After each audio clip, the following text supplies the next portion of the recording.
Koyunları yapmış. Koyunları yapmış. Hadi koyunları.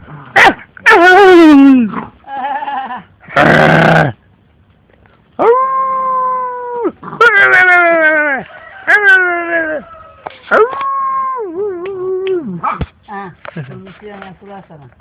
Gel. Nereye gidiyorsun? Gel.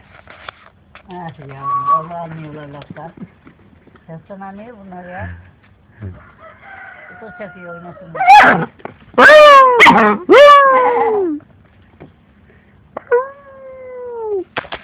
Tamam.